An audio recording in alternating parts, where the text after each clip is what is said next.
of the three tropical waves, again, in the Atlantic and Caribbean. It's the one in the Caribbean that we've got to be watching. 60% chance for development, according to the National Hurricane Center.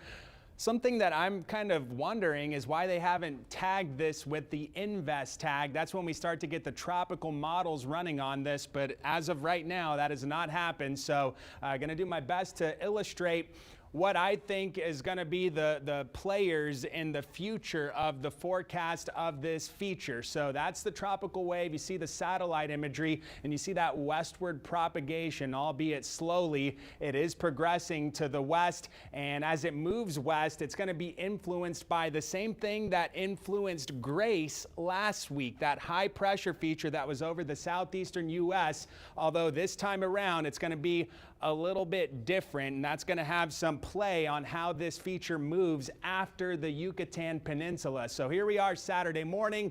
Note the high pressure. It's over the Carolinas, and it looks like that's where it's going to stay.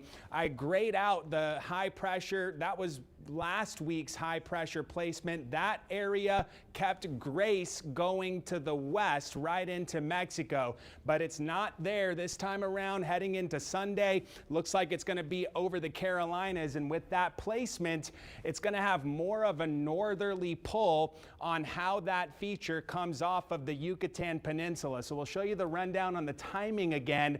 The Yucatan gets hit, it looks like, on Saturday by this tropical feature, then reemerges in the Gulf on Sunday.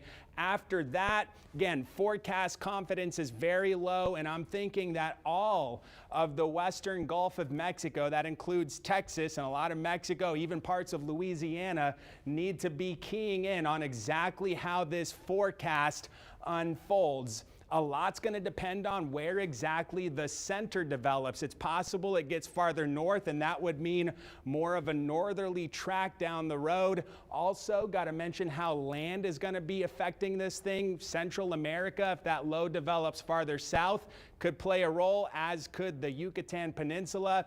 And I just want to reinforce that the forecast confidence beyond Saturday is very low. So we're going to have to wait another few days to get more details out of this.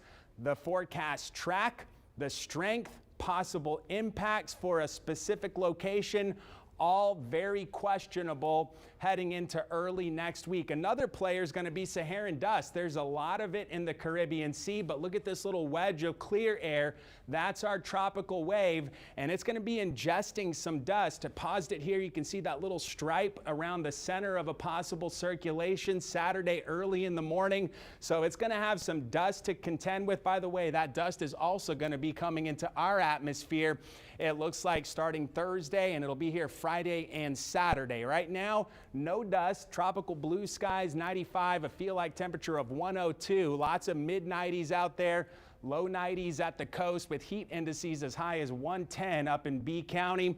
Southeasterly breeze around 15 miles per hour. A few stray sea breeze showers inland, but overall fairly quiet across Texas. Heat in northeastern Texas. We'll see some tropical moisture slip in here on Wednesday, Thursday, Friday. That's what these oranges indicate. That will up the chances for a few isolated showers here for the middle and second half of the work week. So tonight should be pretty quiet, upper 70s overnight. Few isolated showers first thing in the morning and in the afternoon.